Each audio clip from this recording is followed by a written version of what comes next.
terkait machine learning ya.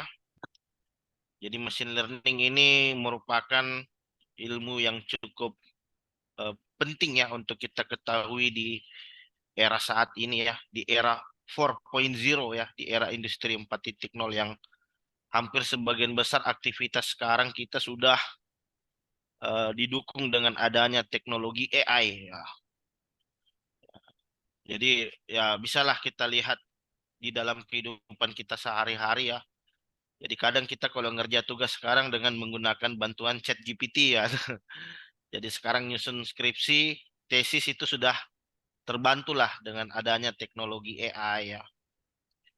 Terus kemudian sekarang lagi banyak juga yang membahas tentang computer vision ya. Bagaimana mendeteksi suatu objek melalui suatu kamera ya. Kemudian implementasinya juga di dalam ilmu big data ya.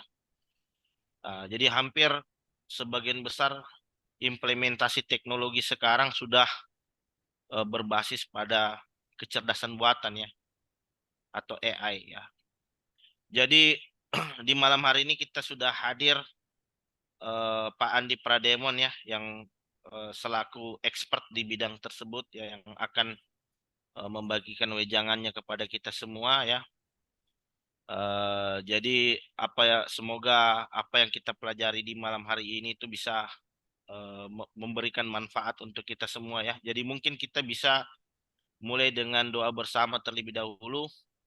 Mari kita berdoa bersama sesuai dengan keyakinan dan agama kita masing-masing. Doa dimulai.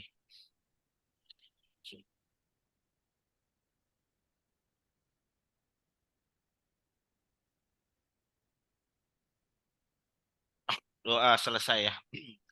Jadi mungkin saya bisa langsung mempersilahkan kepada Pak Andi ya untuk bisa memberikan materinya di malam hari ini. Jadi saya langsung mempersilahkan saja pada Pak Andi ya. Waktu dan tempat saya persilakan pada Pak Andi. Silakan Pak. Oke, terima kasih banyak Mas Zulkifli. Em, Sebenarnya kalau dibilang expert di bidang ini lebih banyak expert, lebih expert lagi ya. Tapi kalau misalnya kita bicara tentang machine learning, saya lebih expert ke dalam yang di dalamnya machine learning itu lebih dalam lagi gitu. Saya lebih expert ke deep learning. Jadi mungkin sekarang mungkin banyak kita bahas tentang basic konsepnya dulu. Bagaimana cara membuat apa namanya, bagaimana cara komputer berpikir, bagaimana komputer itu kita buat seperti manusia itu berpikir gitu. Jadi untuk perkenalan diri dulu, nama saya Andi Prademon Yunus. Saat ini saya berprofesi sebagai dosen di Institut Teknologi Telkom Purwokerto. Mungkin yang awal tahun depan sudah akan berubah menjadi Telkom University National Campus. Saya juga baru saja lulus dari PhD tahun ini bulan Juli tanggal 19. Jadi sebenarnya masih fresh dari PhD course. Oke, mungkin itu sedikit perkenalan dari saya. Untuk hari ini kita membahas tentang eh, machine learning basic concept. Gimana cara machine learning itu bekerja, gitu ya. Bagaimana cara mesin bekerja? Awalnya itu kita berpikir gimana caranya mesin bekerja pada umumnya. Nah, mesin itu pada umumnya kan ada bilangan number, ada angka gitu ya. Dan angka itu ditranslasi ke dalam bentuk binary 0 dengan 1, dan 0 dengan 1 itu bisa kita kalkulasi penambahan, pengurangan, perkalian, pembagian dari 4 fitur kalkulasi ini akan menjadi sangat banyak fungsi-fungsi matematika yang bisa jalan di dalamnya. Nah, komputer juga atau mesin juga punya memori. Nah, dari memori ini, eh, gimana Mas? Ada kendala kah? Nggak ada ya? Oke, saya lanjut aja. Ada. Ya, aman Kak, aman silakan. Saya lanjut aja. Ada memori. Nah, dari memori inilah komputer atau mesin itu punya data. punya histori yang disimpan gitu, data-data yang disimpan dalam memori tersebut. Nah, kita udah paham tentang bagaimana cara mesin bekerja gitu kan. Nah, terus bagaimana kalau manusia berpikir gitu? Kita pengen buat si mesin ini bisa berpikir seperti selayaknya manusia. Karena itu tujuannya, kita lihat dulu bagaimana cara manusia berpikir. Manusia berpikir ada pakai memori ya. Kita juga melakukan perhitungan berdasarkan experience kita. Kita bisa melakukan matematika, ada bilangan number, ada bilangan, ada angka, itu yang bisa dikalkulasi juga dalam otak kita. Kita juga apa ya? Manusia juga berpikir atau melakukan sesuatu berdasarkan experience-nya. Tidak cuma itu, manusia juga bisa melakukan sesuatu kreativitas gitu ya. Maksudnya dalam hal ini kreativitas yang bisa dibuat manusia, misal dari awal sejarah manusia belajar, kita membuat pisau dari batu atau dari kayu, kemudian ada evolusi-evolusi kreativitas dari experience tersebut terjadilah evolusi-evolusi sehingga sampai saat ini kita bisa membuat mesin. Maka dari itu, kita juga pengen membuat mesin itu berpikir, mempunyai experience. Dari experience tersebut, si komputer bisa atau mesin bisa menimbang-nimbang atau berpikir gimana caranya dia melakukan sesuatu dengan melalui experience-nya tersebut, dengan kreativitas yang komputer bisa bangun sendiri berdasarkan memori, matematika. Jadi sebenarnya machine learning itu adalah bagaimana kita membuat sebuah model AI yang di dalamnya adalah experience experience atau pengalaman dari data-data histori yang sudah dipelajari oleh komputer sehingga mereka bisa mengambil keputusan secara kreatif. Itu em, eh, cara apa ya? Kesimpulan singkatnya dari machine learning tersebut. Nah, eh, kalau manusia itu generates data. Jadi misal gini, kita sebagai manusia sehat, kita ya, bisa melihat, bisa berbicara, bisa mendengar. Nah, bicara, suara, teks yang kita keluarkan itu adalah data.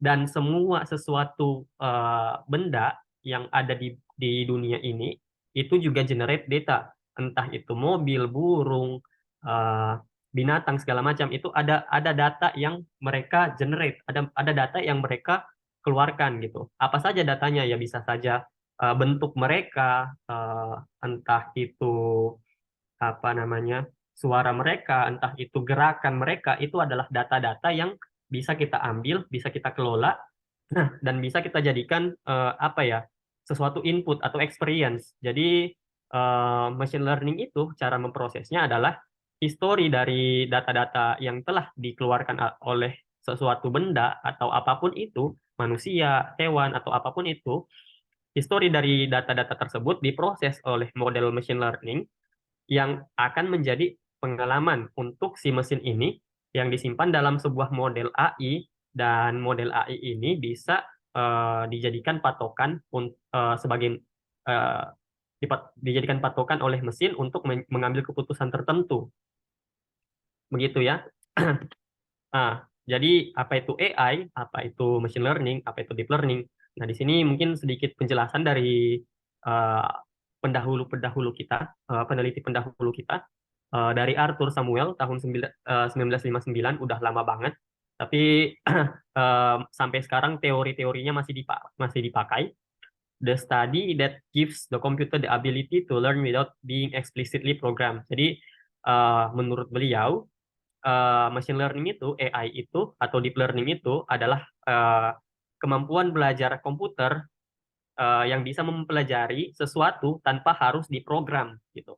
Jadi dia mempunyai kreativitas tanpa harus kita membuatkan program tertentu gitu.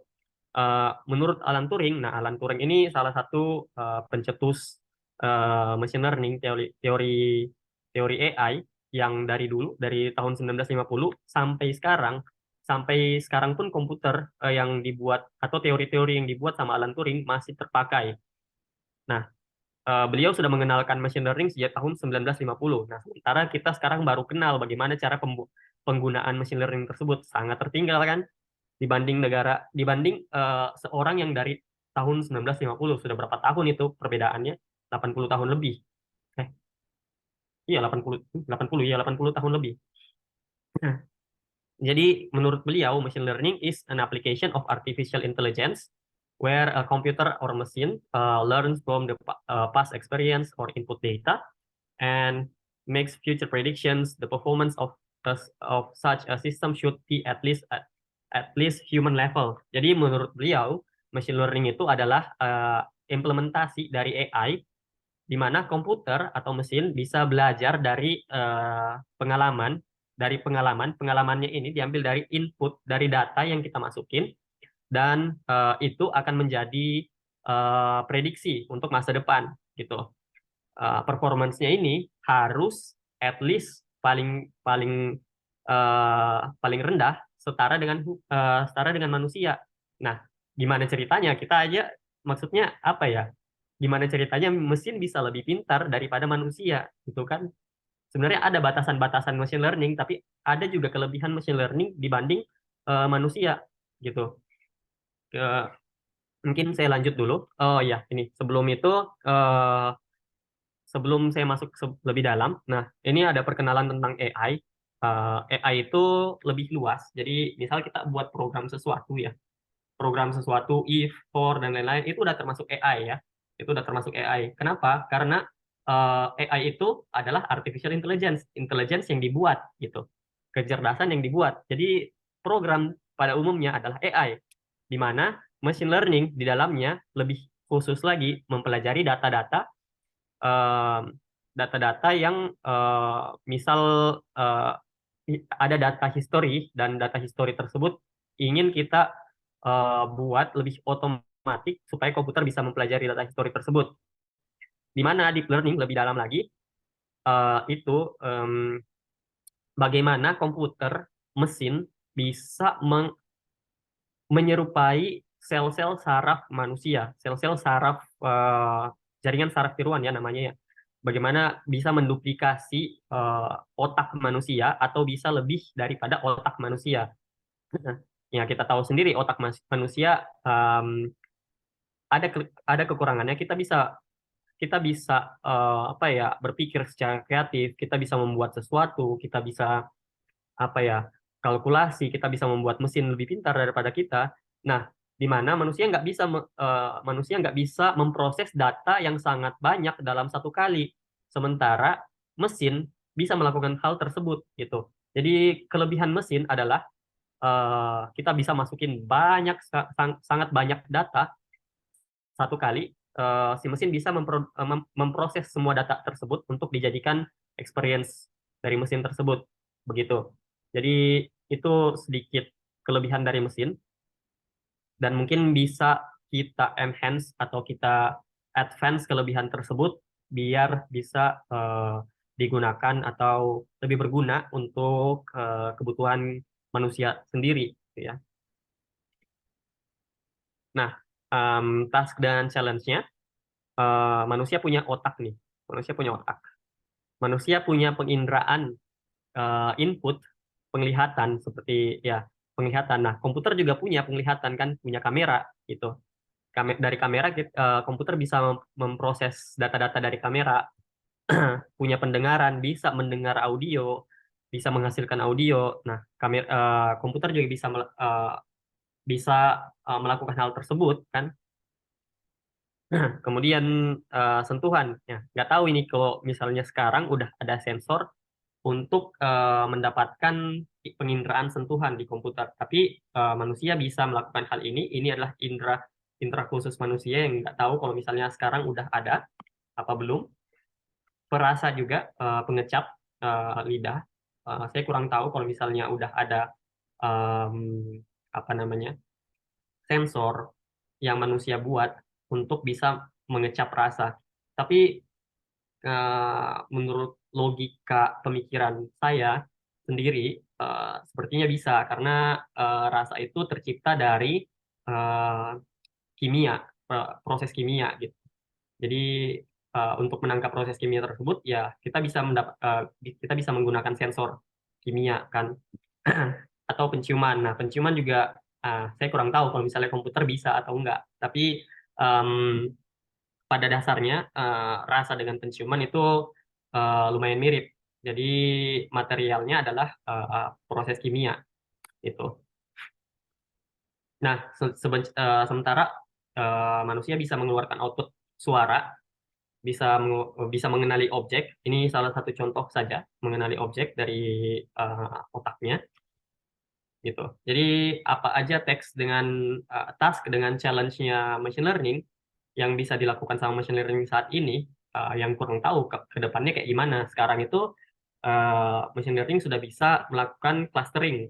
Clustering itu mungkin saya akan bahas lebih dalam ke depannya. Clustering, misal saya punya data transaksi, dan saya pengen tahu si transaksi ini dilakukan oleh laki-laki atau perempuan gitu dari data-data transaksi. Kalau di data tersebut kita punya beberapa item yang kecenderungannya lebih kepada perempuan dan ada item-item yang kecenderungannya lebih kepada laki-laki. Nah, dari sini si mesin atau machine learning bisa eh, distinguish atau apa ya namanya, mengenali eh, kecenderungan tersebut. Nah, ini task ini disebut clustering, membedakan data, melabeli data tanpa datanya punya label. Gitu. Mungkin ini akan saya bahas lebih dalam nanti. Terus ada dimensionality reduction, ada klasifikasi, ada prediksi, ada generate something. Jadi saat ini machine learning atau AI sudah bisa mengenerate sesuatu.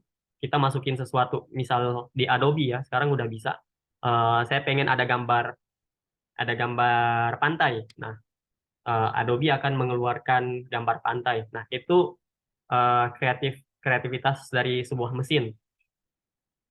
Dan semua hal yang manusia bisa lakukan, kemungkinan besar si mesin bisa melakukan hal tersebut juga, atau mungkin bisa lebih jauh daripada apa yang manusia bisa lakukan. Begitu. Jadi kenapa pentingnya machine learning ini dipelajari? Karena kalau tidak, kalau kita tidak pelajari sekarang, kemungkinan dalam mungkin 10 atau 20 tahun ke depan sudah tidak ada pekerjaan-pekerjaan yang berulang dilakukan oleh manusia gitu. Misal contoh saat sekarang beberapa bulan lalu saya masih di Jepang. Eh, Waktu itu saya makan di sebuah restoran, sudah nggak pakai pelayan. Pelayannya adalah robot kucing. Mereka mengembangkan robot ini untuk mengantar mengantar pesanan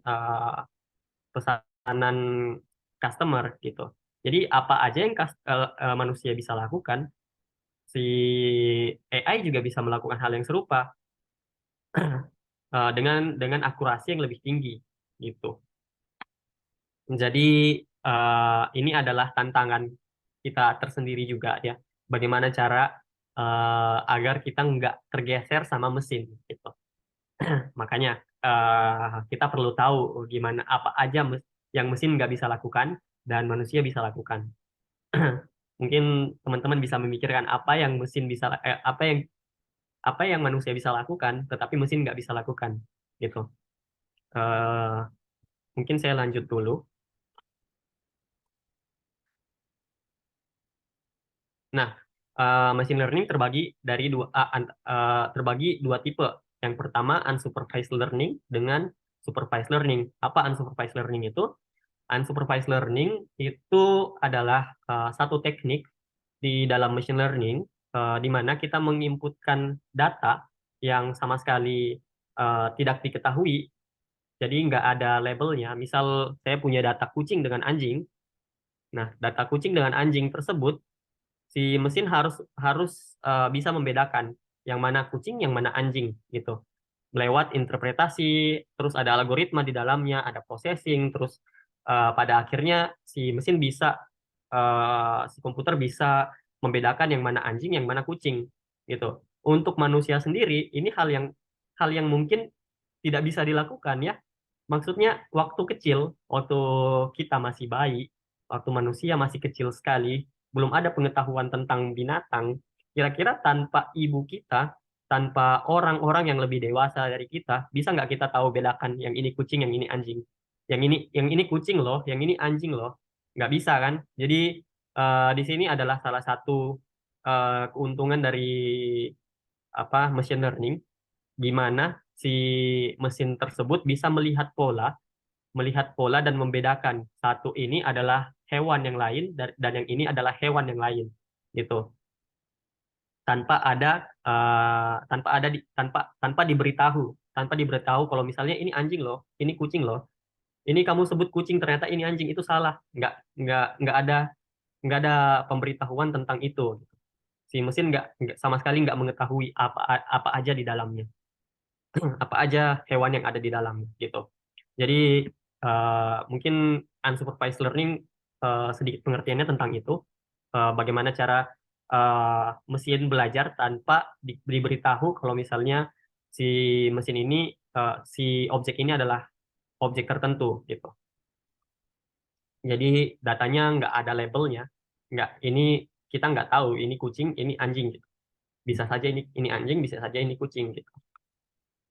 Jadi unsupervised learning itu beberapa algoritmanya adalah k-means, hierarchical clustering, a priori clustering, principal component analysis atau PECA atau independent component analysis. Dan sekarang juga masih banyak banget algoritma yang berkembang, unsupervised learning ini. Banyak juga perkembangan-perkembangan supervised learning dan unsupervised learning yang digabungkan menjadi semi supervised learning, menjadi weakly supervised learning. Banyak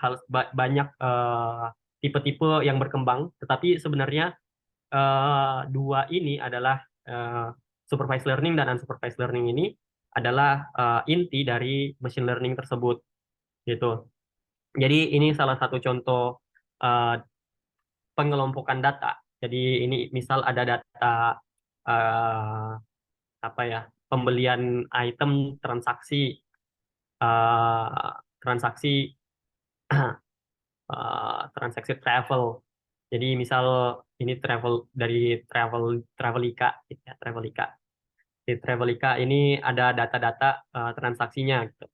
Misal ini satu pergi ke Bali, yang ini pergi ke Makassar, yang ini pergi ke Jakarta, gitu.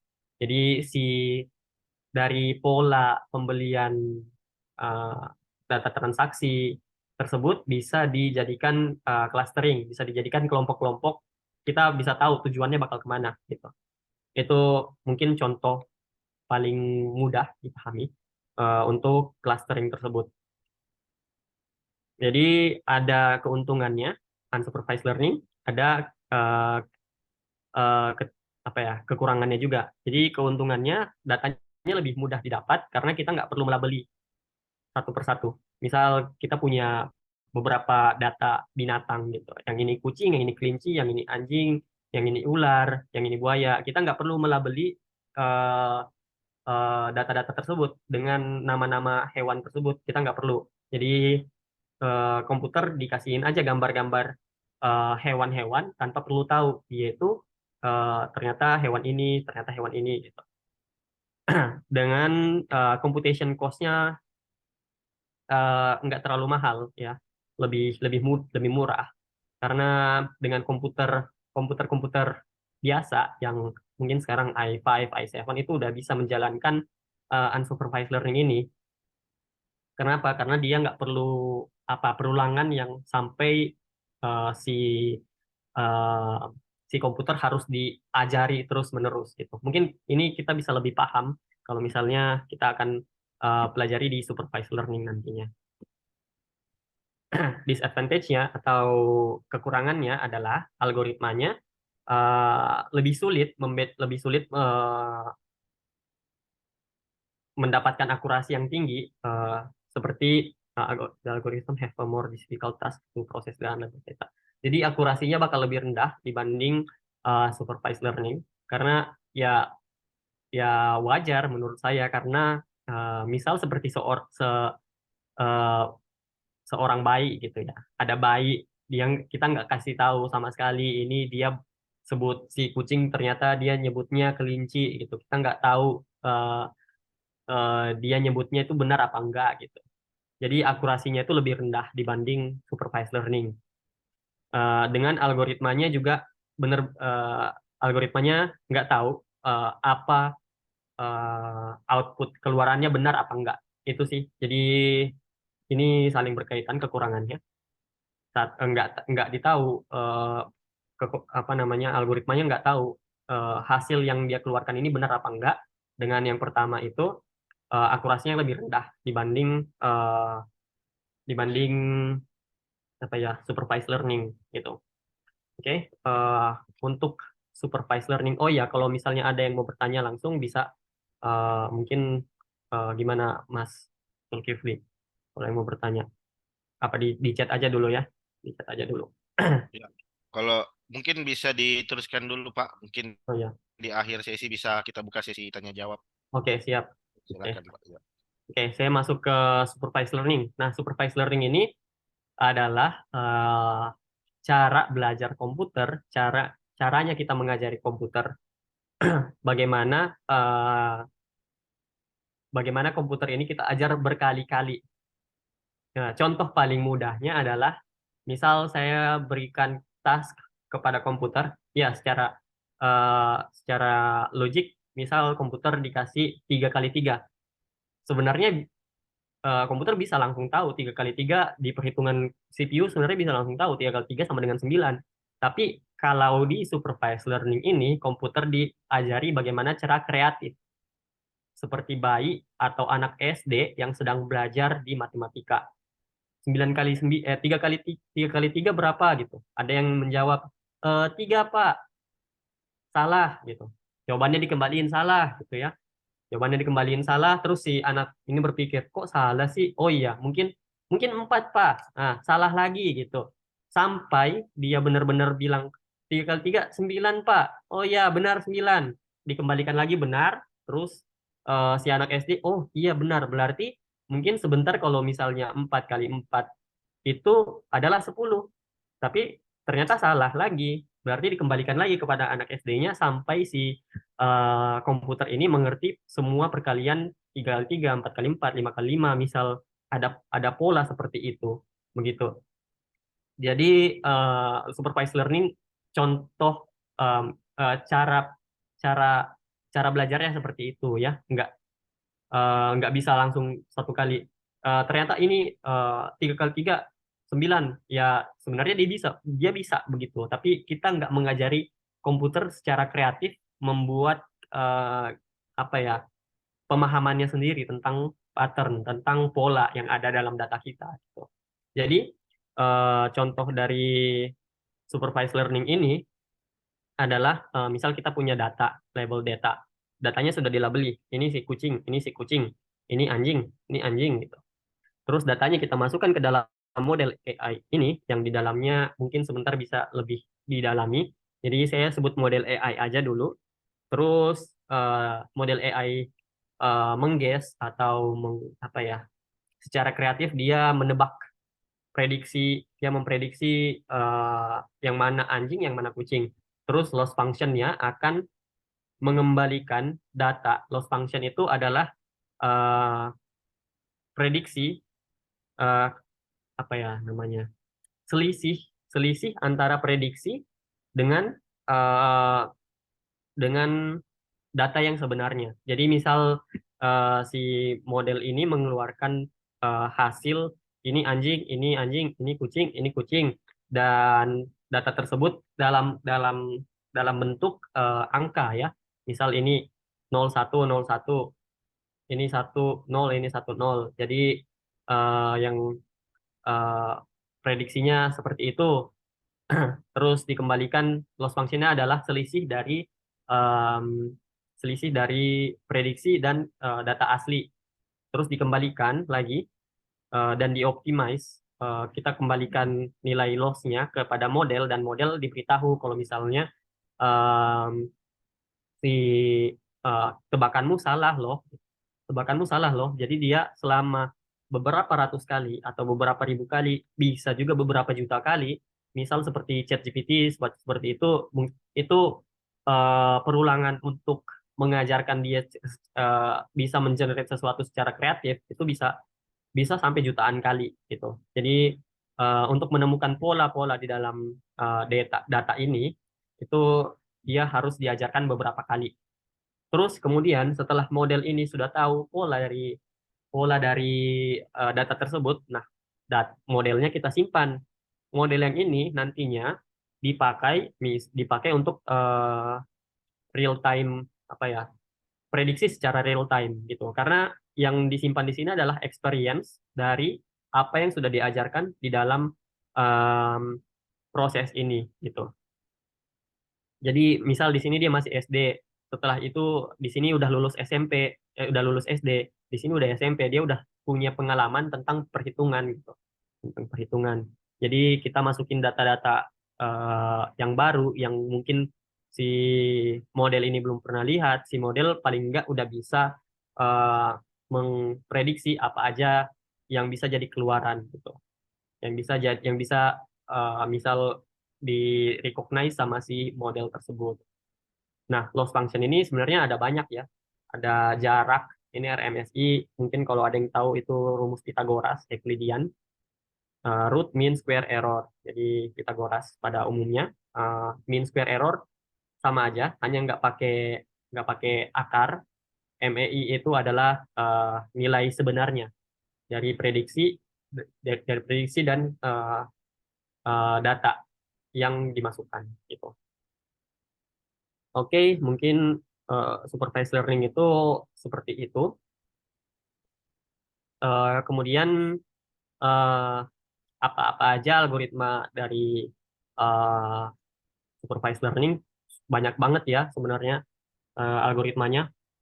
Sekarang lagi banyak banget berkembang dan banyak banget algoritma-algoritma baru, model-model baru, neural network yang baru dikembangkan oleh teman-teman peneliti di seluruh dunia. Tapi pada dasarnya algoritma supervised learning itu neural network adalah linear, rumus linear. Pada umumnya mungkin teman-teman udah pada tahu rumus linear AX tambah B. Jadi ini adalah data kita, ini anjing, ini kucing gitu.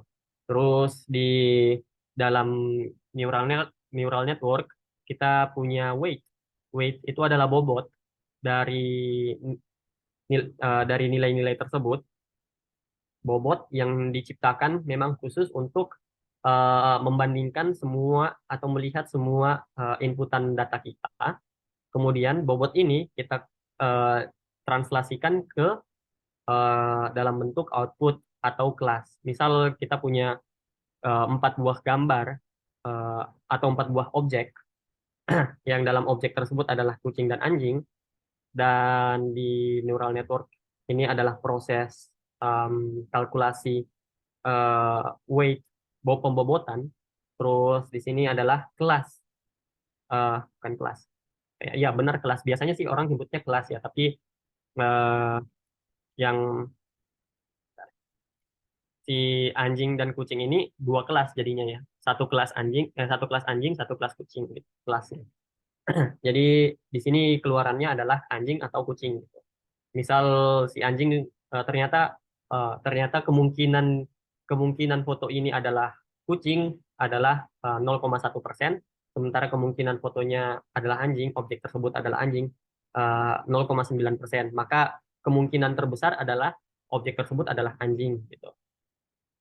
Itu salah satu eh, apa ya, algoritma dasar dari neural network. Jadi banyak pengembangannya lagi.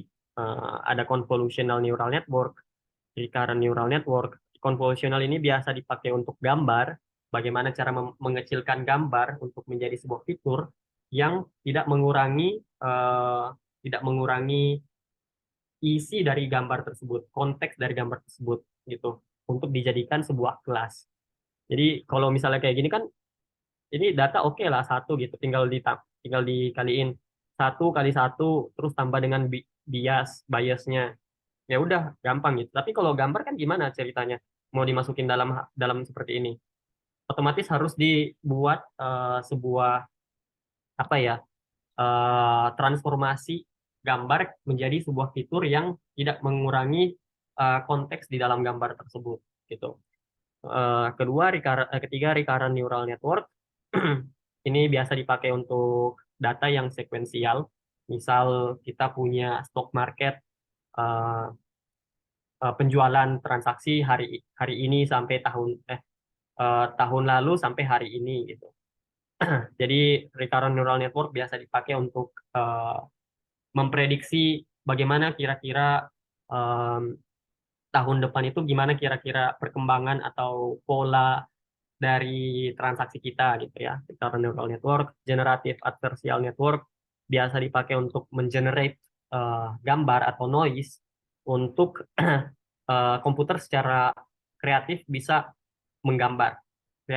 Komputer secara kreatif bisa melukis gitu. Ini bisa pakai generative adversarial network, graph neural network, sama mungkin seperti convolutional neural network atau feed forward neural network, hanya dia masukannya adalah koordinat. Terus ada graph convolutional neural network yang mirip aja sama ini. Ini adalah gabungan dari feed forward neural network dengan convolutional, tapi masukannya adalah graph. Terus ada transformer neural network. Nah, transformer ini adalah yang menjadi breakthrough tahu nggak ya? Breakthrough itu adalah titik di mana teknologi menjadi sebuah eh, lompatan besar di dunia AI. Jadi misal kemarin-kemarin kita nggak tahu tentang ChatGPT. Nah, transformer di sini keluar tahun 2017 dan diaplikasikan kebanyakan di tahun 2020. Setelah tahun 2020, ChatGPT keluar tahun 2022 setelah melakukan training yang sangat banyak dengan data yang sangat banyak menggunakan Transformers Neural Network. Nah, ChatGPT itu dibangun pakai Transformer Neural Network ini. ChatGPT, BART, apalagi.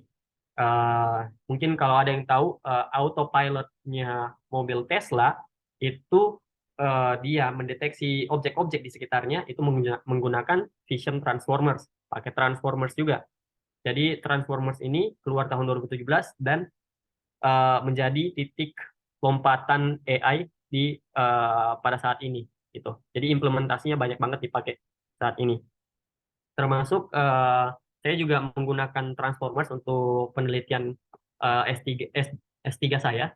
S2 saya menggunakan Recurrent Neural Network LSTM, Long Short Term Memory. Dengan S3 saya beralih ke Transformers. Oke, apa aja kelebihannya? Kelebihannya, akurasinya sangat tinggi. Kalau misalnya pakai supervised learning, ya kita bayangkan aja seorang anak SD yang berjuta-juta kali diajarin cara menghitung. Kalau misalnya dia lulus SD nggak bisa berhitung, nah itu perlu dipertanyakan. Nah, sama dengan supervised learning ini, berarti ada yang salah dengan metode pembelajarannya. Nah, sama dengan supervised learning ini. Kalau misalnya kita sudah training data tersebut berjuta-juta kali, kemudian modelnya masih belum bisa mendapatkan akurasi yang sangat tinggi, berarti ada yang salah dengan cara kita mengajar model tersebut gitu. Dan bisa diimplementasikan di berbagai atau sangat banyak aplikasi. Misal saat ini lumayan banyak memakai em, pengenalan manusia, pengenalan wajah manusia. Mungkin di Cina juga udah pakai untuk data transaksi pakai wajah manusia. Ada juga yang menggunakan AI untuk ngobrol gitu ya, pakai ChatGPT. Itu kan udah bisa interaktif ya, interaksi dengan kita pada umumnya, pada pada general case apa yang kita butuhkan kita bisa ngobrol sama ChatGPT gitu. Kekurangannya adalah datanya harus dilabeli. Jadi ini yang menjadi sebenarnya eh, membuat model AI pakai supervised learning ini itu lumayan nggak terlalu sulit menurut saya, nggak sulit untuk membuat model AI-nya, tapi yang sulit adalah mengumpulkan datanya karena datanya harus dilabeli satu persatu gitu. Misal si Mungkin sebentar saya akan menunjukkan beberapa data set yang saya punya, yang saya kumpulkan. Data tersebut, misal saya mau klasifikasikan eh, pergerakan manusia gitu. Misal si manusia ini kalau misalnya gerak kayak gini, oh dia lagi joget gitu. Kalau misalnya dia lagi nyisir gini, oh dia lagi nyisir gitu. Paling enggak si komputer tahu kalau misalnya si manusia ini lagi ngapain. Nah, data tersebut kan kita harus mengumpulkan dan harus melabeli satu persatu data tersebut gitu ya. Apalagi yang sekarang mungkin lumayan banyak dipakai adalah segmentasi. Segmentasi itu misal saya punya sebuah mobil atau kamera aja lah. Kamera yang saya pasang di mobil saya, dan pada saat saya bergerak, si mobil ini tahu kalau misalnya yang yang dia lihat itu adalah pohon, yang dia lihat itu adalah batu, yang dia lihat itu adalah rumah. Jadi dia bisa mengklasifikasikan atau recognize satu persatu em, dengan model atau area tertentu yang dia lihat, oh itu pohon gitu. Jadi pohon itu bisa sedikit sedikit, bukan sedikit ya, dengan tepat dia tahu lokasinya di situ pohonnya, bentuknya kayak gitu, ada maskingnya. Nah itu harus dilabeli satu persatu, pohonnya begini modelnya gitu. Si rumah ternyata modelnya kayak gini gitu kan. Batu atau gedung-gedung itu harus dilabeli satu persatu. Nah ini yang menjadi disadvantage-nya, yang menjadi kekurangannya. Datanya harus dikumpulkan terlebih dahulu, harus dilabeli satu persatu. Dan mungkin di Indonesia ini yang paling sulit didapat ya.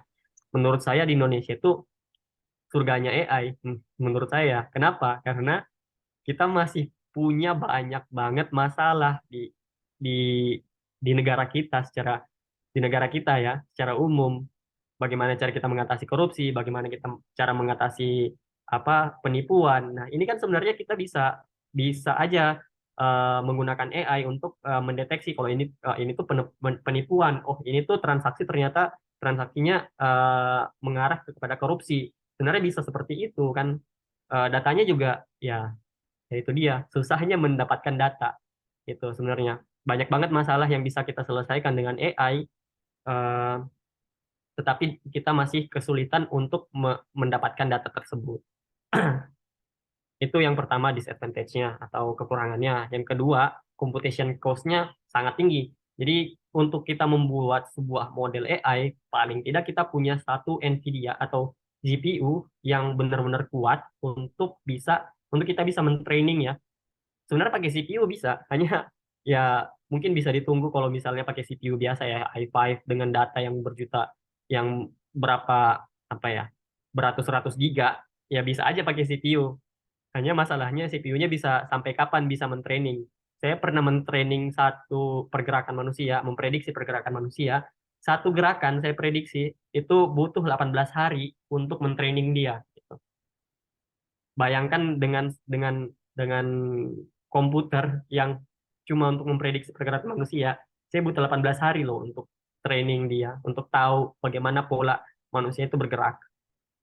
Dengan GPU, saya bisa mentraining mentraining pergerakan manusia ini dalam 2 jam. Bayangkan bedanya 18 hari ke 2 jam gitu. Jadi computation cost-nya sangat tinggi.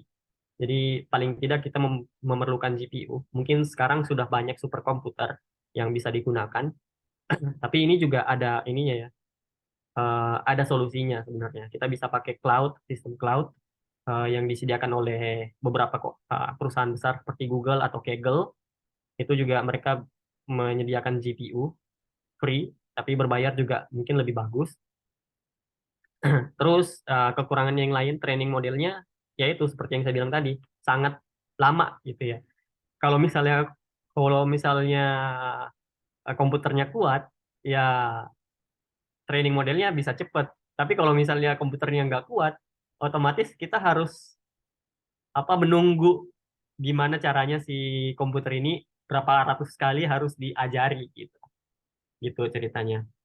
Ya sama aja kayak anak SD yang dia cari dengan fasilitas dan tanpa fasilitas gitu ya. Analoginya seperti itu.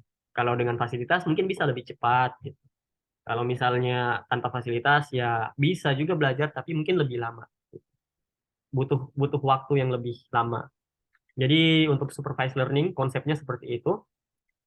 Sebenarnya banyak lagi macam-macamnya, seperti reinforcement learning, weekly supervised learning, semi supervised learning, ada juga contrastive learning. Banyak banget macam-macamnya sekarang.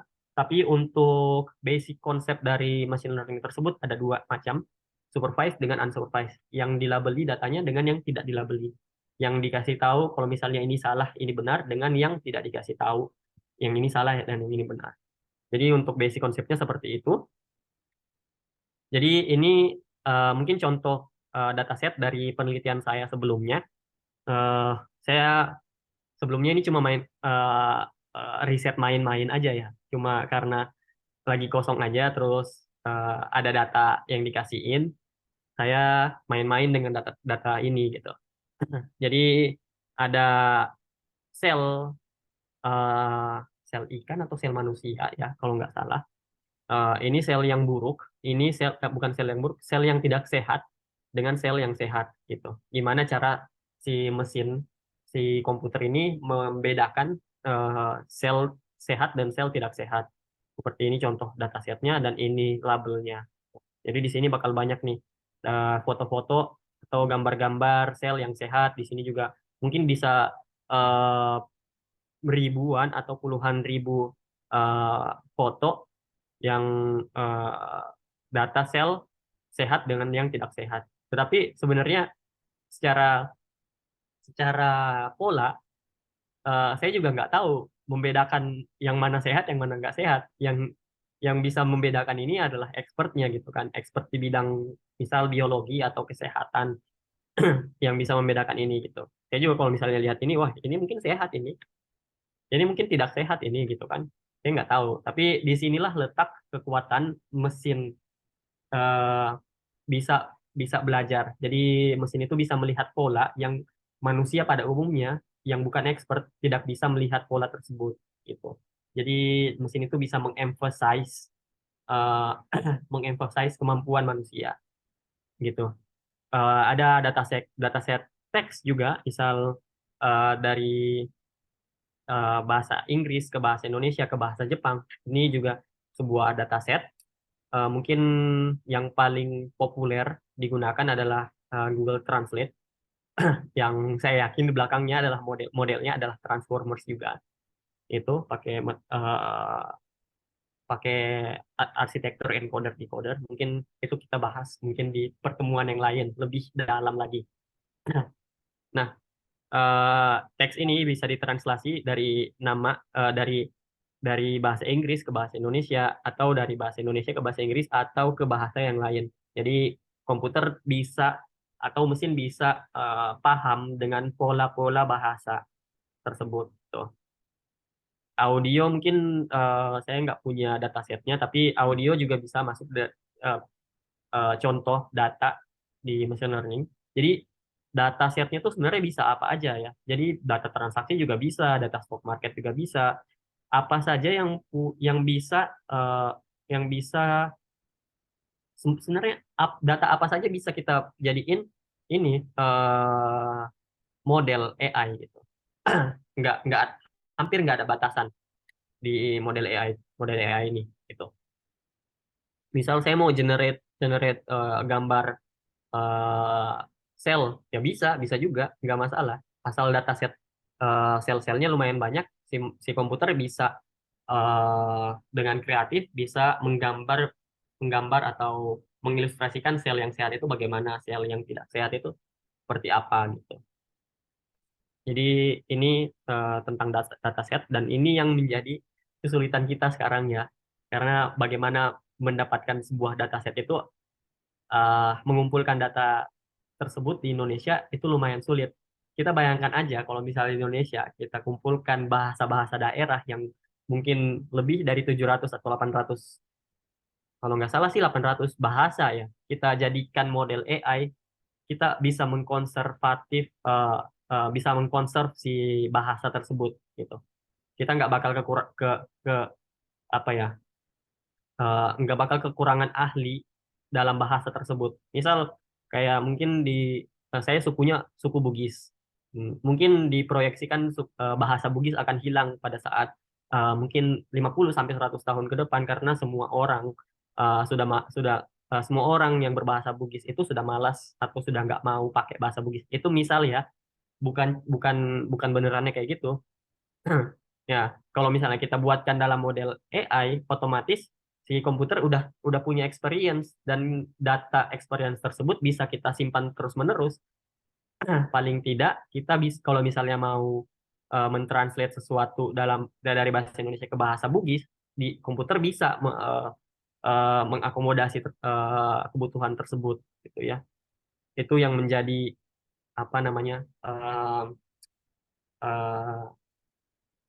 apa namanya eh, kesempatan kesempatan untuk orang Indonesia untuk bisa mengimplementasikan AI di banyak masalah di Indonesia tuh.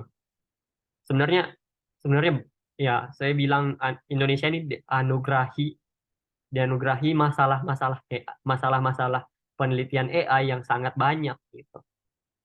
Jadi kita harus bisa bisa apa ya namanya menggunakan menggunakan kelebihan tersebut. Oke, mungkin dataset itu. Mungkin sekarang saya bakal ke current issue-nya aja. Ini sebenarnya basic konsepnya udah selesai.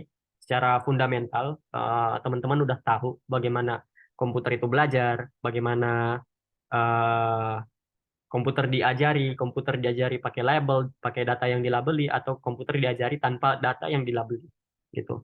Jadi ini contoh current issue yang sekarang. Banyak data-data peneliti-peneliti sekarang itu larinya ke multimodal supervised learning. Apa itu multimodal? Misal kita input sebuah gambar atau video.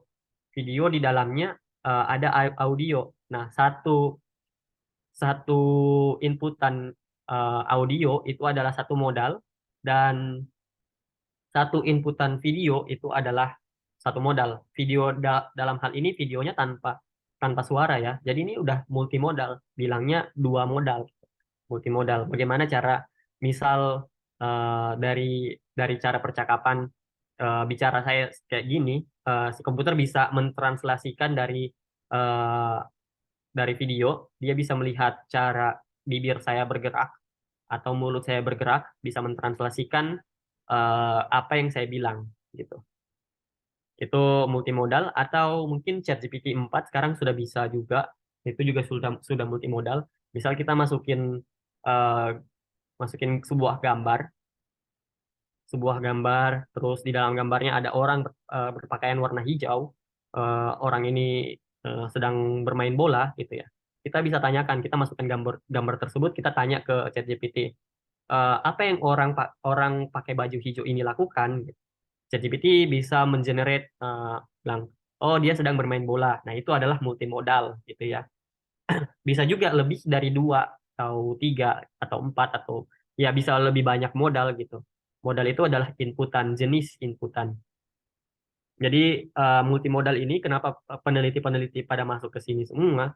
Karena secara secara secara imperatif, eh, ini bisa menjadi titik di mana eh, mesin itu bisa melakukan apa yang manusia lakukan, dengan misal bisa melihat dan bisa mendengar pada satu waktu. Dia bisa memproses apa yang dilihat dan apa yang didengar pada saat waktu yang bersamaan, gitu. Jadi multimodal itu adalah masa depan AI pada saat ini. Makanya banyak peneliti yang masuk ke multimodal multimodal supervised learning. Nah, bisakah mesin secara kreatif membuat sebuah karya? Oh, bisa sekali. Apa yang Adobe eh, kerjakan itu eh, bisa dibilang dia secara kreatif bisa membuat karya sendiri, gitu kan. Kita masukin gambar, saya pengen dibuatin gambar gunung, gitu. Di Adobe sekarang udah bisa ngegenerate gunung, gitu. Dari data-data yang sudah dia pelajari, gunung itu seperti apa, gitu. Gunung itu seperti apa. Nah, dia gambarkan gunung itu seperti apa. Dia bakal bakal generate sebuah karya. Bisakah mesin lebih pintar dari manusia? Bisa sekali, karena mesin punya kelebihan bisa memproses data yang lebih banyak daripada manusia bisa proses, gitu. Ini salah satu contoh penelitian saya. Ini penelitian ekstra waktu S3. Sebelum saya lulus S3, saya melakukan satu penelitian yang menurut saya simple, tapi mungkin sulit dikerjakan gitu. Di sini ada eh, empat ikan. Empat ikan ini saya pengen tahu dia ini eh, tua atau masih muda dari bagaimana cara si ikan berenang. Ini adalah ground truth. Ground truth itu artinya data asli, maksudnya targetnya ya. Prediksinya juga ini.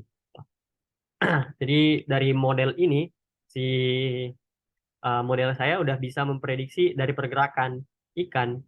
Si ikan ini adalah muda, si ikan ini adalah tua. Padahal eh, kalau mau dibilang polanya seperti apa saya juga nggak tahu. Pola si ikan berenang, si kalau misalnya ikan muda berenang kayak gimana, ikan tua berenang kayak gimana saya juga nggak tahu. Secara kasat mata saya nggak tahu gimana cara si ikan ini berenang. Dia muda atau dia tua saya nggak tahu gitu kan. Tapi model yang saya buat itu bisa mengenali pola dari ikan tersebut gitu.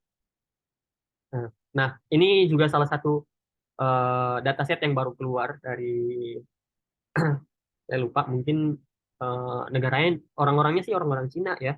Tapi ya, ini baru aja keluar bulan Juni tahun 2023 di Nature, jurnal Nature, jurnal top level jurnal atau God tier jurnal lah di dunia. Semua orang pengen ke jurnal ini, jurnal Nature. Dia eh, memodeli memodelkan bagaimana di dalam otak manusia itu kalau misalnya eh, manusia sedang melakukan action, melakukan apa ya sesuatu gitu.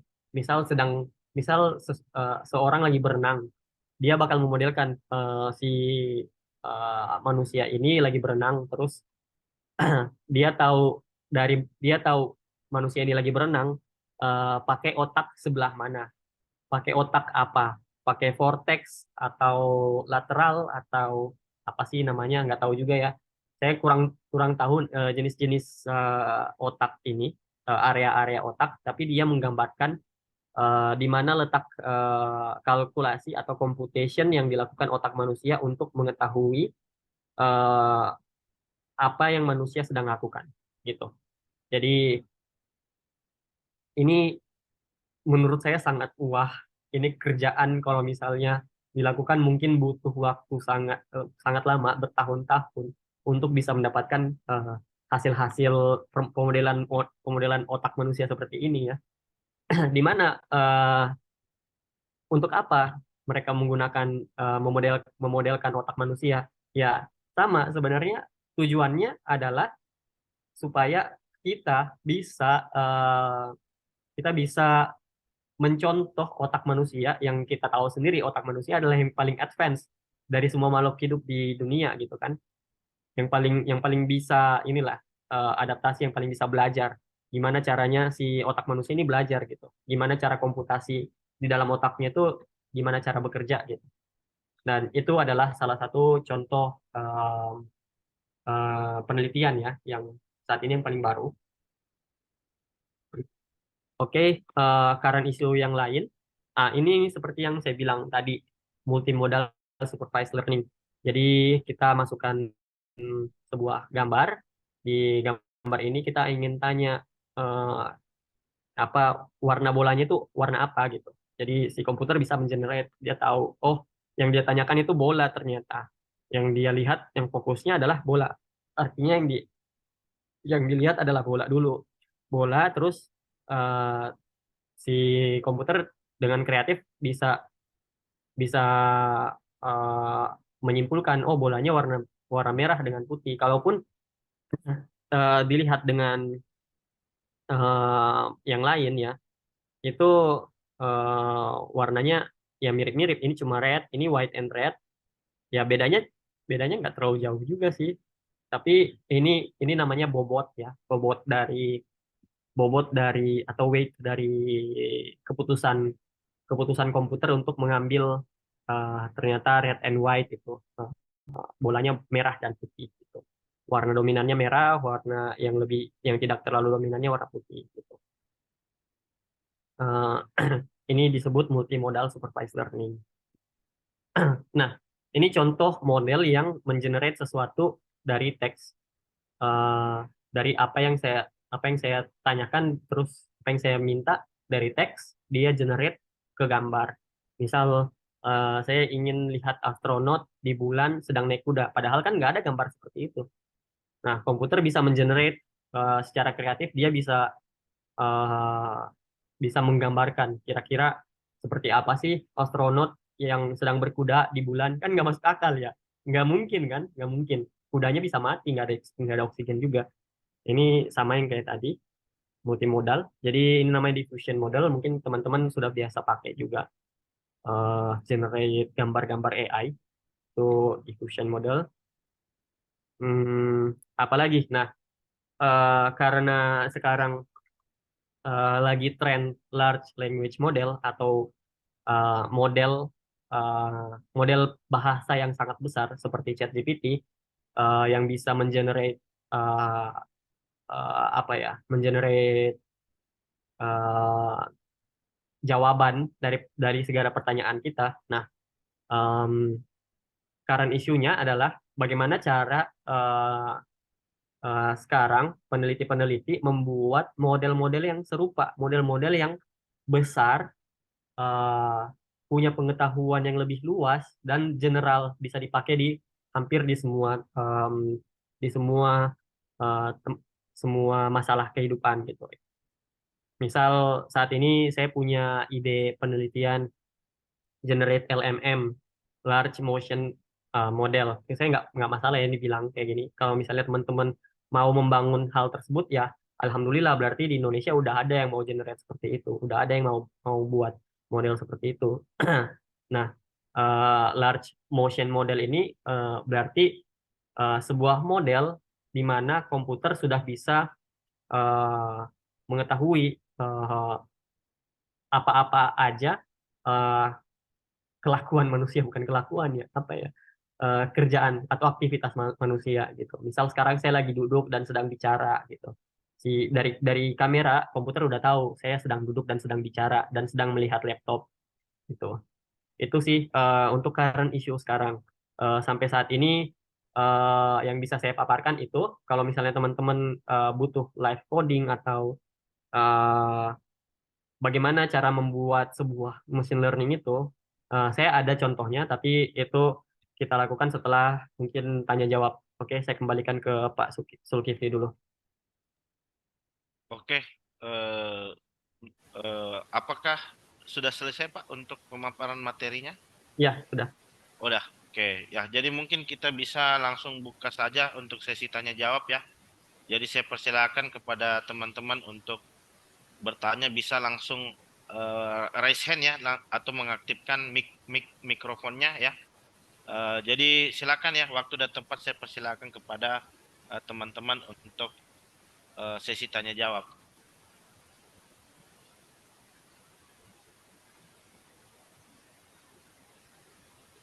Silakan, mungkin bisa juga ditulis di kolom chat ya.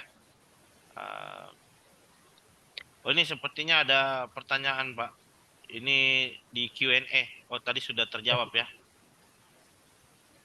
Oke, pada kasus apa sebaiknya digunakan untuk supervised learning? Ini sepertinya tadi sudah dijawab oleh Pak Andi ya. Oke, ya.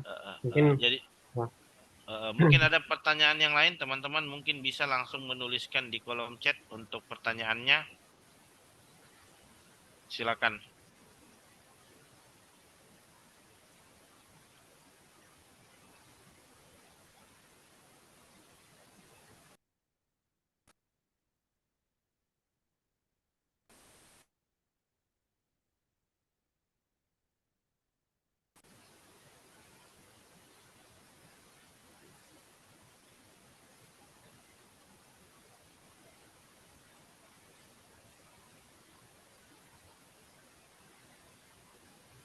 Silakan teman-teman, mungkin ada yang bisa eh, yang ingin bertanya, yang ingin mengaktifkan mikrofonnya ya. Jadi bisa langsung mengaktifkan mikrofon. Ya, Mohon izin mau bertanya, Pak. ya, silakan Ya, Mas. Ya, perkenalkan Pak, saya Tony, Pak. Ya, Ya, mau bertanya, Pak. Eh, untuk kasus-kasus yang sifat datanya kualitatif itu, nanti proses pengolahan di datasetnya itu seperti apa ya, Pak? Hingga nanti didapatkan output yang dihasilkan, misalkan kayak, oh ini rasanya kue enak atau tidak enak, atau cepat basi gitu misalkan. ya. Itu seperti apa ya kalau data-datanya itu tidak kuantitatif gitu ya Pak di AI itu. Mohon penjelasannya Pak, terima kasih. Oke. Gimana nih Pak Zulkifli? Saya langsung jawab aja. ya, silakan Mbak, silakan, silakan. Jadi sebenarnya machine learning itu data masukannya adalah data-data kuantitatif. Memang tidak natural untuk machine learning mempelajari sesuatu yang kualitatif gitu ya. Sama sekali nggak natural. Jadi nggak apa ya, untuk saat ini itu masih hal yang subjektif, nggak bisa dikerjakan oleh machine learning. Tetapi tidak ada batasan. Eh, saya bilang di awal, tidak ada batasan data yang bisa dikerjakan oleh machine learning.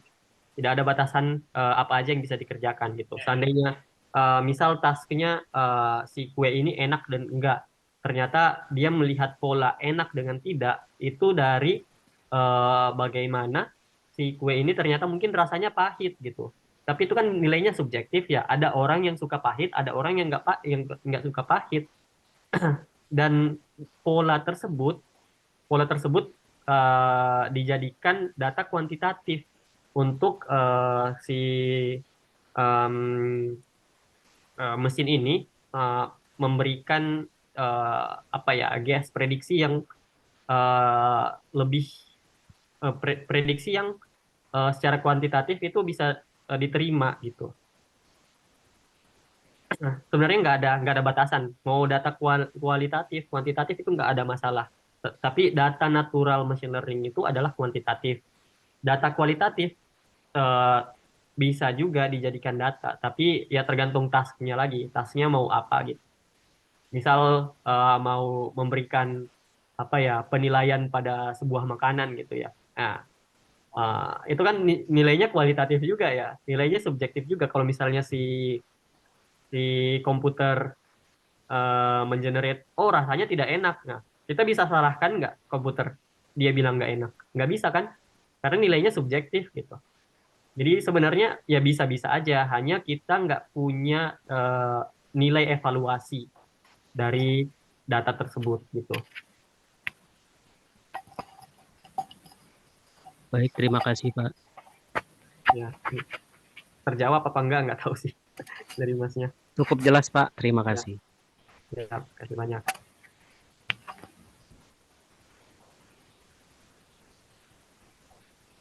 Halo, Ya, halo Pak. silakan. Ya, Eh, silakan. saya mau nanya Pak. Ya. Eh, Suatu produk atau apa gitu bisa dikatakan menggunakan machine learning itu syaratnya apa Pak ya? Maaf Pak, itu suaranya agak noise. Jadi kurang kedengeran. Ya, Saya gedein dulu speakernya. Oke. suatu produk bisa dikatakan menggunakan machine learning itu syaratnya apa? Nah, oke. Itu tergantung dari apa yang kita pengen buat dulu ya. Jadi kebanyakan aplikasi atau implementasi dari mesin learning itu uh, membuat automasi ya. Bagaimana cara kita uh, memberikan pengetahuan kepada mesin biar si mesin itu bisa menggantikan pekerjaan kita gitu. Tadi dikatakan bahwa untuk membuat machine learning itu kan costnya lumayan mahal ya gitu.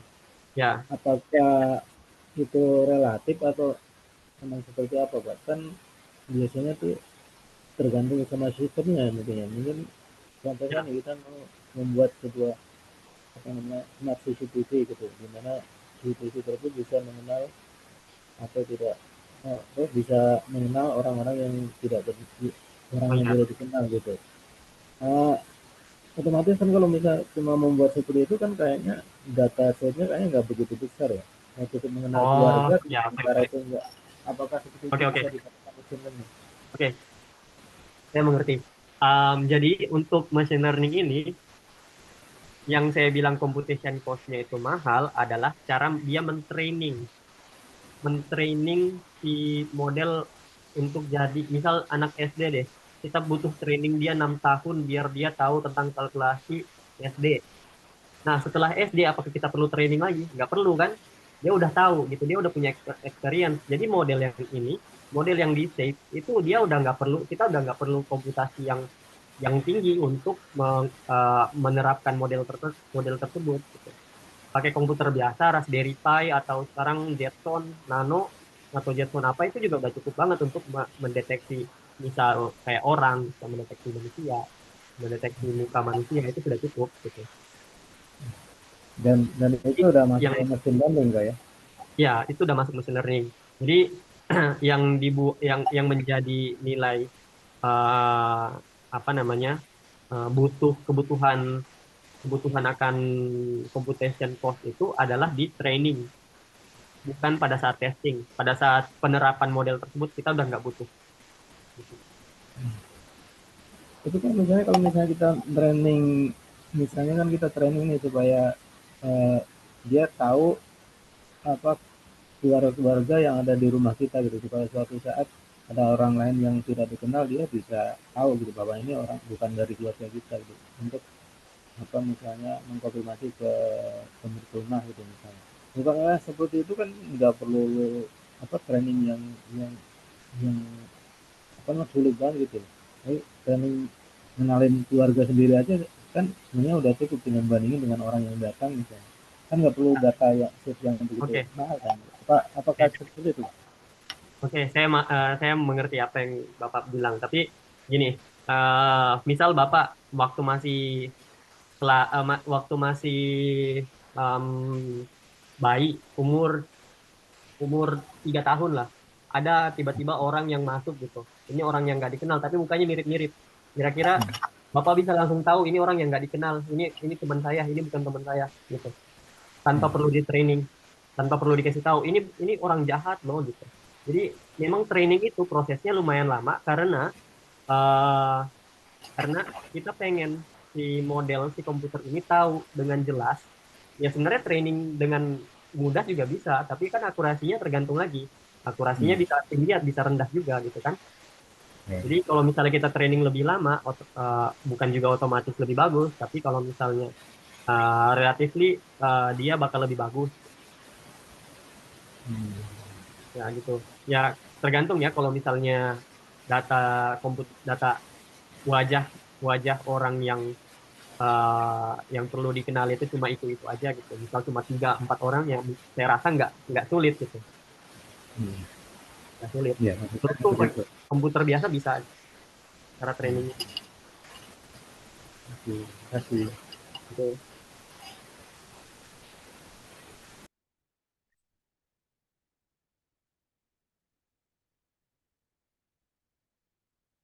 Oke, ada lagi?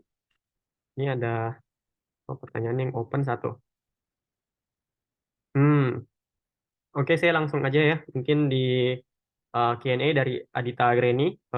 Izin bertanya Pak, tadi kan unsupervised mesin tidak diajari terlebih dahulu, diberi label, sehingga mesin memunculkan hasil yang banyak kemungkinan. Yang ingin saya tanyakan, bagaimana akhirnya mesin tersebut bisa tahu hasil akhirnya jika gambar tersebut adalah anjing atau kucing. Nah, untuk unsupervised learning, si komputer nggak tahu ini anjing apa kucing. Sampai di akhir juga dia nggak tahu ini anjing atau kucing. Dia cuma bisa membedakan ini hewan satu, ini hewan dua. Itu aja yang dia bisa bedakan. Dia cuma tahu itu, dia nggak tahu ini beneran anjing atau ini beneran kucing. Dia nggak tahu benar-benar ini em, hewannya kucing atau bukan, dia nggak tahu, tapi dia bisa membedakan, dia bisa mengenali pola ini anjing, ini kucing gitu. Cuma dari pola. Tapi dia nggak tahu beneran ini bener kucing atau bener anjing, dia nggak tahu gitu. Itu untuk unsupervised learning. Oke, ada lagi pertanyaan dari chat? Kayaknya tadi ada di chat. Dari Pak Sony, bisa Pak analisis gas molekul aroma? Oh ya, mungkin itu untuk yang tadi yang sudah dijelaskan tadi ya. Terus ini izin bertanya Pak, bagaimana cara menentukan algoritma yang tepat untuk diterapkan pada suatu permasalahan yang ingin kita teliti? Wah, tergantung lagi permasalahannya apa yang ingin diteliti. Ya memang kita perlu banyak membaca ya apa-apa aja yang penelitian-penelitian sebelumnya dilakukan. Makanya literatur review itu sangat penting. Jadi sebelum kita melakukan penelitian, literatur review sudah bisa mengarahkan kita apa yang harus kita teliti, apa yang eh, kira-kira gimana hasilnya, kira-kira conclusionnya seperti apa, itu sudah bisa ketahuan dari literatur review gitu. Untuk menerapkan algoritma yang tepat, ya harus banyak membaca juga. Dari Dian. Untuk mengklasifikasi data citra atau gambar, apakah ada minimal data yang digunakan? Bagaimana dengan proporsi data training dan testingnya? Nah, untuk pertanyaan pertama, eh, nggak ada minimal data.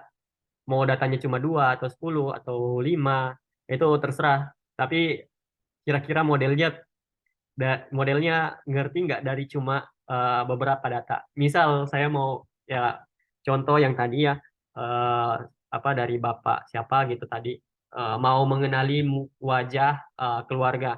Misal keluarganya sedang balik depan ya oke dari depan gini mesin udah tahu. Tapi gimana kalau misalnya tiba-tiba balik seperti ini? Tahu nggak dia mesin? Misalnya balik seperti ini, ada nggak pola pola yang bisa dilihat dari wajah yang balik kiri gini? Bisa nggak dikenali? Nah, itu data-data seperti itu yang perlu didapatkan. Jadi ada keberagaman pola di dalam sebuah gambar gitu. Itu yang perlu dicari. Minimal datanya paling nggak ada pola em, dari beberapa variasi gitu. Bagaimana dengan proporsi data training dan testing? Biasanya untuk training itu 80% dari jumlah data, testing 20%. Tapi ada juga orang yang ngambil 90%, 10%. Ada yang ngambil 70%, 30%. Tapi paling banyak 80-20.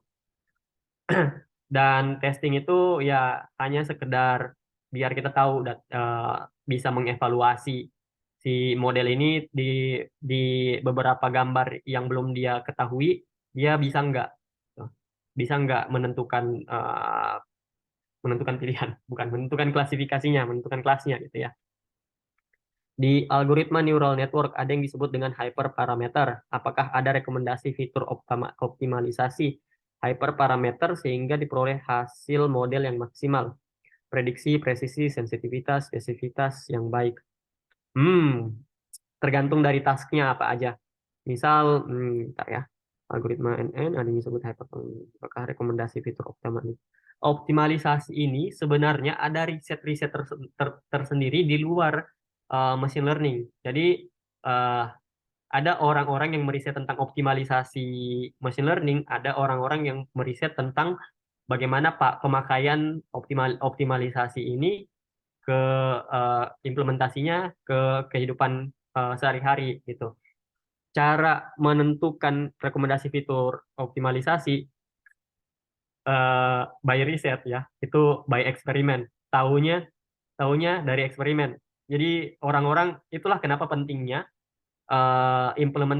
riset-riset tentang implementasi karena orang-orang yang buat optimalisasi, metode-metode optimalisasi itu belum tentu tahu kalau misalnya metode optimalisasinya ini jalan atau works di kasus tertentu atau ternyata nggak jalan di kasus tertentu. Makanya riset-riset implementasi juga tetap banyak dibutuhkan. Jadi ini by riset, by eksperimen. Kita nggak bisa tahu yang mana yang paling optimal, yang mana nggak optimal gitu. Eh, tapi sekarang kebanyakan pakai ADAM atau stochastic gradient descent. Mungkin itu yang paling banyak dipakai di deep learning ya. Bagaimana error rate MAPE, MAE, MSE yang ideal digunakan? Nah, tergantung. Ini tergantung tasnya lagi. Misal tasnya menghitung tentang jarak. misal kayak apa ya, geospasial gitu. Bentar. Tentang geospasial, tentang apa namanya, peta bumi gitu ya, tentang peta bumi. Kalau misalnya yang pengen ketahui adalah dari titik ke titik, maka yang dicari adalah jarak. Apa yang bisa melihat error, apa yang bisa mendefinisikan jarak tersebut. Kalau misalnya jarak itu eh, errornya ya, pengen kita tahu apa gitu. Yang bisa mendefinisikan jarak itu apa gitu. Kalau saya sendiri melihat itu eh, yang paling bagus adalah RMSI. Jadi itu by eksperimen juga ya, RMSI, karena RMSI bisa menghitung dengan detail jarak dari satu tempat ke tempat lain gitu. Kita juga bisa menghitung malah directionnya kemana gitu kan, berdasarkan jarak. Nah, kalau MEI biasa orang pakai kalau eh, datanya tidak terlalu kompleks. MSI bisa mean square error untuk data-data yang sensitivitasnya tinggi gitu. Jadi MSI itu digunakan kalau ya, misal ya, errornya sangat kecil. Kalau MSI akan error yang kecil ini akan ditambah perkecil, akan diperkecil lagi gitu. Jadi eh, lebih lebih nggak terlalu dianggap. Sementara kalau error yang lumayan besar, gimana kalau misalnya error yang lumayan besar, maka di MSI itu akan lebih besar lagi, maka lebih di emphasize errornya gitu, MSI. Yaitu mungkin itu lebih dilihat by eksperimen juga, by riset. Dalam analisa data citra, apakah treatment data sebelum masuk ke pemodelan? Dalam analisa data citra, apakah treatment data sebelum masuk ke pemodelan? Biasanya data tabular itu ada step data preparation, mengatasi missing value, outlier. Iya, data citra pun ada ya. Ada treatment sebelum masuk pemodelan. Ya, misal kayak em, ada noise yang tidak diperlukan itu dibuang. Itu juga misal yang kita pengen adalah sebuah gambar objek ikan, tapi di sebelahnya itu banyak pohon-pohon, banyak rumput-rumput. Kira-kira rumput-rumput itu dibutuhkan nggak? Enggak kan? Yang kita pengen tahu itu data ikannya. Kita pengen tahu objek itu adalah ikan dan di sekitarnya itu nggak perlu gitu. Jadi kita cuma bakal crop yang ikan aja tuh. Itu bisa pakai cropping atau eh, tergantung datanya lagi atau model yang kita ingin kerjakan. Misal kayak, oh saya butuh noise di dalam data ini karena bisa jadi data ini terlalu perfect untuk model.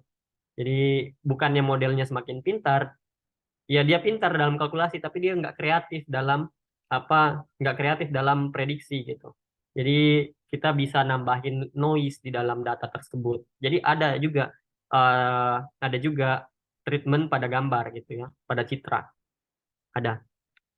Bertanya untuk file materi apakah akan di-share nanti ya Mas. Nggak tahu ya, dibolehkan share apa enggak. Tapi kalau misalnya diminta, ya boleh, saya bisa nge-share. Nggak masalah. Oke, ada pertanyaan lagi?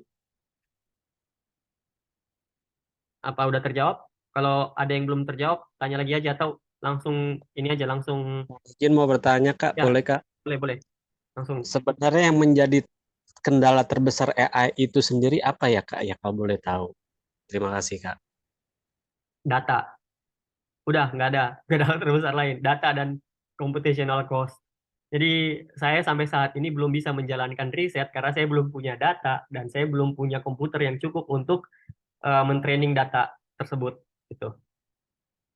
Jadi sebenarnya AI itu kuncinya adalah data gitu. Kalau misalnya datanya bagus, model AI-nya bagus, datanya jelek, banyak noise-nya, gimana cara si model AI ini mempelajari pattern kalau misalnya pola-pola di dalam data tersebut adalah noise semua gitu kan. Jadi yang kita butuhkan adalah data dulu. Data. Setelah data, ya computational cost. Setelah computational cost, mungkin yang lainnya by riset. Jadi Bagaimana cara membuat model itu lebih lebih akurasinya lebih tinggi, itu by riset juga. Kita butuh optimalisasi lebih bagus, bagaimana metode-metode yang terbaru diterapkan itu bisa lebih bagus gitu. Bagaimana membuat metode yang lebih bagus gitu. Gitu ya. Oke, ada pertanyaan lagi? Bisa langsung ini aja, langsung angkat tangan atau langsung bicara, nggak masalah. Ya, silakan ya teman-teman. Mungkin bisa langsung on cam lah gitu. Ya, Biar lebih mantapnya lagi kan. Silakan on cam, on mic, kan ajukan apa Mohon izin Kak, pertanyaan mau yang bertanya ingin lagi Anda Kak. ya, tanyakan. Ya. silakan. Itu tadi kan terkendala terbesar itu adalah data ya Kak ya. Ya, Bisa nggak sih AI itu ke depannya itu diciptakan bahwa dia bisa meng-create data sendiri, beriset data sendiri, mungkin diciptakan algoritma untuk ke situnya gitu Kak. bisa banget. Tapi datanya Hmm. reliable nggak? Karena data data yang random itu belum tentu reliable loh, gitu. Pertanyaannya reliable nggak datanya? Bisa jadi patokan atau pola nggak datanya? Atau misal ini kan tadi ada diffusion model ya, diffusion model yang ini. Data ini bisa dimasukkan sebagai data training nggak? Menurut saya nggak bisa, karena ini bener-bener kayak nggak masuk akal ya. Di bulan ada kuda, terus ada astronot lagi mengendarai kuda gitu. Ini kan apa ya? Nggak reliable ya. Maksudnya nggak natural gitu. Data dari AI itu mungkin kalau misalnya ada model-model AI yang eh, diciptakan khusus untuk mengenerate data atau khusus untuk secara kreatif membuat data yang reliable, itu bisa juga sebenarnya. Tapi ya itu, kita masih butuh mempertanyakan apakah datanya reliable apa enggak. Apakah bisa digunakan untuk pengenalan pola suatu suatu pola tertentu, bisa apa enggak itu kita belum tahu. Tuh. Tapi ada kemungkinan mengarah ke sana. Itu ya. Baik, terima kasih Kak. Ya. Jadi AI itu nggak ada batasannya ya. Sebenarnya saat sekarang nggak ada batasannya. Jadi kalian mau buat apa aja yang manusia bisa buat, otomatis AI juga kemungkinan besar bisa buat.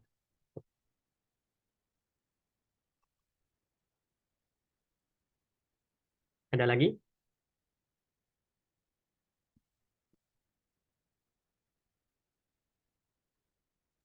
Mohon izin lagi nih Kak, mau bertanya.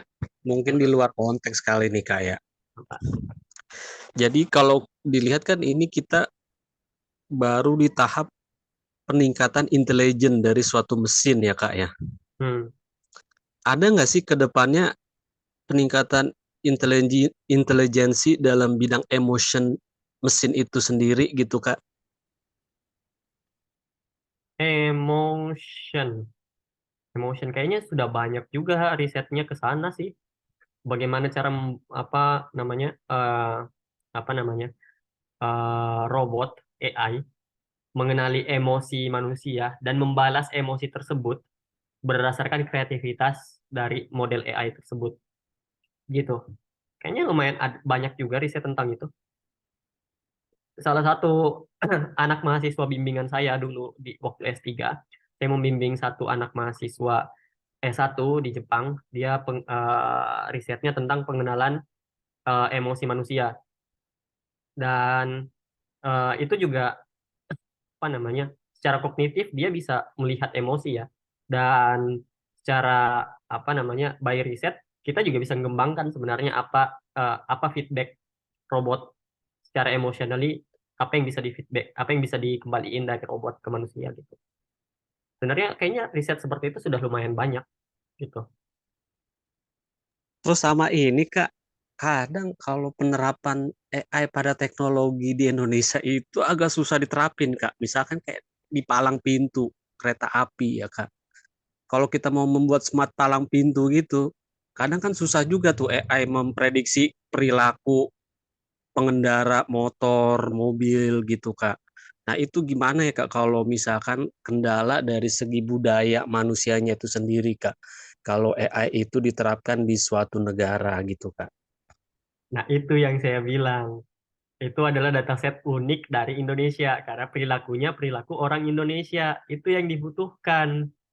Gimana cara mengantisipasi di palang pintu misalnya itu bagaimana cara mengantisipasi budaya orang Indonesia yang melewati palang pintu itu kan kita harus mengetahui dulu budayanya seperti apa, punya data nggak, dari data tersebut kita bisa membangun solusi, kita bisa membuat IoT berdasarkan menggunakan model AI yang telah kita kembangkan dari budaya orang Indonesia yang suka melewati palang pintu tersebut gitu kan, itu yang jadi masalahnya gitu kan, gitu. Terjawab nggak itu? Baik, terima kasih Kak, sangat terjawab Kak. Ya itu maksud saya, itu kita butuh dataset unik Indonesia gitu ya. Saya udah membuat proposal itu ke Kominfo, nggak tahu ya gimana nantinya.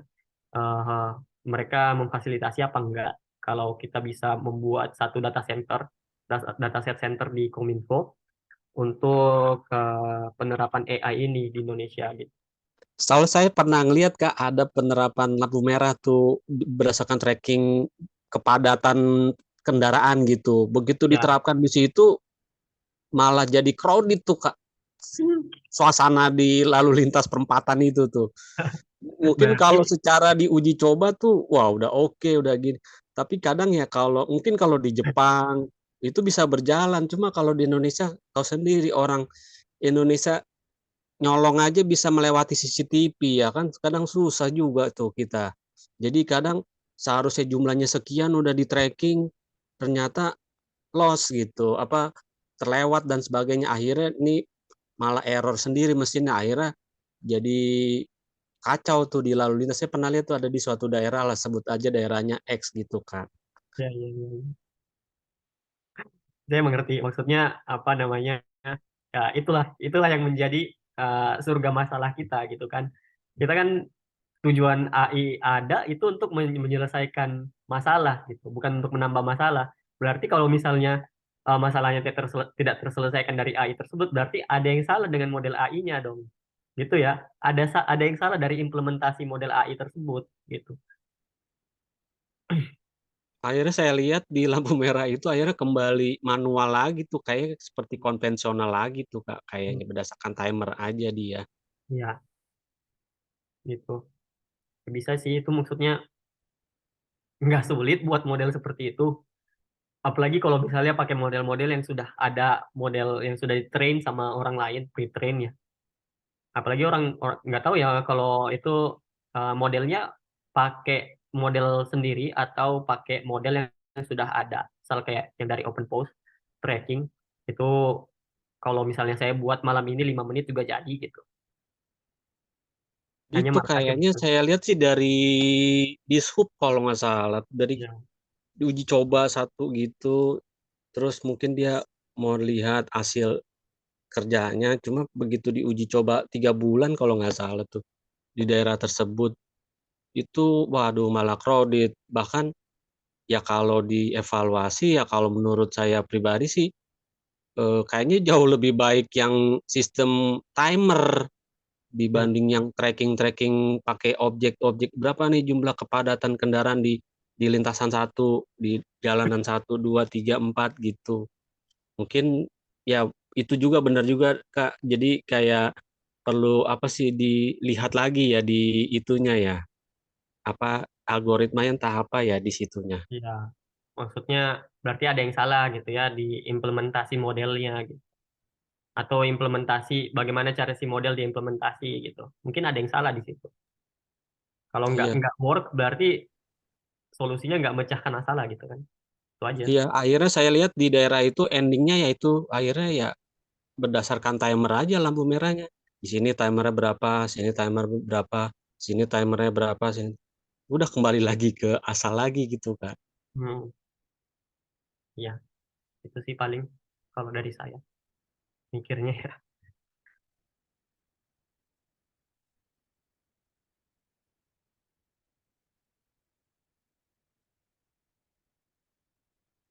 Gimana, ada pertanyaan lagi? Oh, ini ada di chat nih. Mau tanya, jika itu sudah bisa menggantikan manusia, maka pemrograman bisa juga digantikan sama AI. Oh, bisa sekali. Sekarang sudah mudah. Oh, orang programming aja udah nggak butuh logik terlalu banyak gitu. Asal kita tahu bagaimana cara menjelaskannya ke AI, sebenarnya AI udah bisa ngoding sendiri gitu kan. ChatGPT 4 udah bisa diterapkan, udah bisa kita misal saya mau buat perulangan kayak gini gini gini. Ya udah dia yang buatin gitu kan. Itu sekarang pun bisa gitu. Banyak juga model seperti itu. Masukin jadi training data. Apa yang masukin jadi training data nih? Jadi ya hati-hatilah para programmer masa depan, karena kemungkinan besar akan digantikan sama AI, kecuali kalian bisa apa menggunakan AI tersebut. Mohon izin lagi Kak, boleh Kak mau Nah, bertanya Kak? silakan.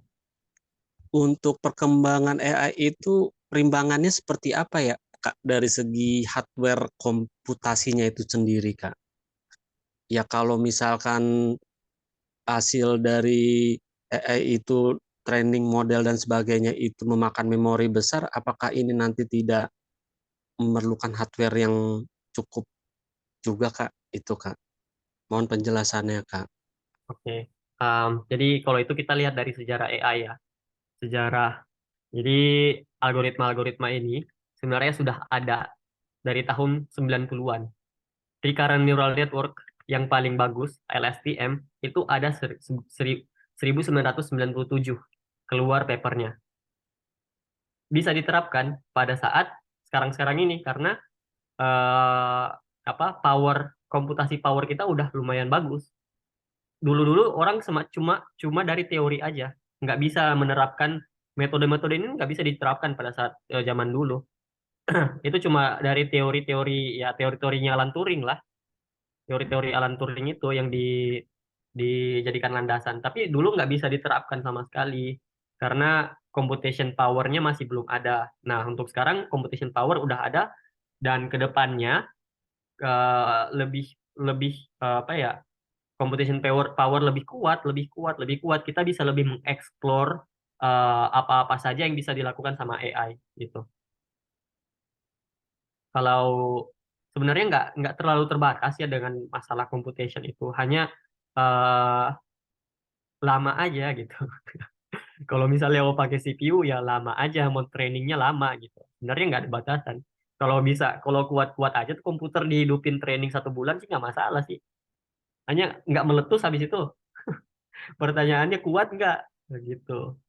Tapi kalau kayak hardware yang kayak robot-robot di Jepang tuh yang kecil-kecil kayak robot serangga gitu, itu gimana tuh Kak kalau AI diterapin di perangkat-perangkat yang kecil embedded gitu Kak? Kayak gitu. Nah, tergantung itu adalah penerapan IoT yang biasa aja. Misal pakai program embedded biasa, if4 atau kayak gitu-gitu, itu ya kita tahu sendiri, paling programnya cuma 1 MB atau 1 KB gitu ya, nggak gede-gede banget, gampang banget ininya penerapannya. Atau kalau pakai model AI, nah otomatis model AI-nya harus bisa bisa dioptimalkan pada eh, embedded eh, embedded program, misal kayak robot yang kecil-kecil. Nah, itu kan modelnya pasti udah di training pakai yang komputasi yang lebih besar gitu kan. Komputasi yang lebih besar untuk training, testingnya atau implementasinya komputer yang lebih kecil. Jadi si model ini dioptimalisasi untuk komputer yang sangat kecil gitu. Itu juga bisa. Misal kayak datanya yang dimasukin nggak terlalu banyak, tapi dia udah bisa mengenali satu pola tertentu gitu. Itu juga bisa gitu. Jadi untuk implementasi sebenarnya kita nggak butuh tahu komputasi yang gede-gede banget, nggak butuh sih. Butuhnya ya untuk training doang gitu. Baik Kak, terima kasih atas jawabannya. Ada pertanyaan lagi di chat.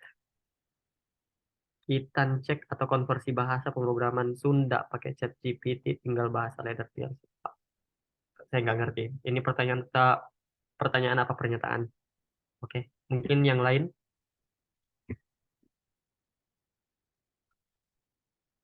Udah nggak ada mungkin. Ya, sepertinya sudah tidak ada pertanyaan lagi ya untuk materi kita di malam hari ini ya. Jadi tuntas ya pembahasan. Jadi sebelumnya saya ucapkan terima kasih ya pada Pak Andi ya Nah, terima kasih yang sudah banyak. mau meluangkan waktu untuk berbagi ilmunya kepada kita-kita ini ya. Jadi wejangannya itu menurut saya sangat luar biasa dan kita harapkan tentu saja nanti suatu saat lagi kita bisa mengundang kembali Pak Andi untuk berbagi ya terkait seperti apa teknikalnya ya atau Ya, mungkin seperti apa perkembangan daripada materi yang telah dibahas tadi. Ya, jadi itu saja untuk sesi materi kita di malam hari ini. Mungkin kita bisa sudahi dengan ucapan Alhamdulillahirabbil alamin. Semoga apa yang kita pelajari di malam hari ini bernilai manfaat ya untuk Pak Andi ya. Dan insya Allah nanti kita akan ketemu lagi untuk sesi berikutnya ya yang akan diisi oleh Pak terkait IoT security ya. Jadi stay tune ya. Dan teman-teman mungkin yang belum bergabung di grup kami ya, komunitas Linux User Group ya, mungkin bisa join melalui grup WA. Jadi grup kami ini terbuka, open. Jadi bukan hanya sekedar membahas Linux, namun membahas seluruh bidang ilmu yang ada di dunia ini ya. Semua bisa berkontribusi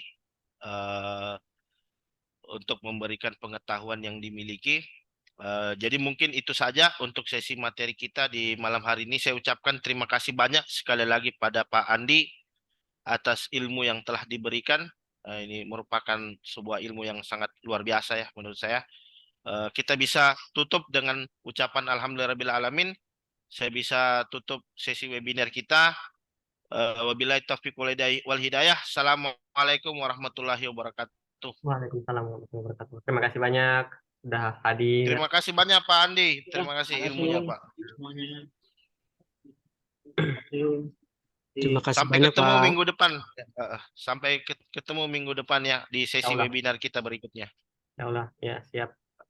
Jangan Oke, lupa teman-teman untuk join di ini ya grup Kendari Linux User Group ya. Silakan ada linknya di kolom chat. Nah, insya Allah kita akan ketemu lagi besok untuk sesi webinar berikutnya. Terima kasih. Mungkin saya bisa tutup Zoom-nya. oke. Selamat malam, selamat beraktivitas. Selamat malam, selamat istirahat.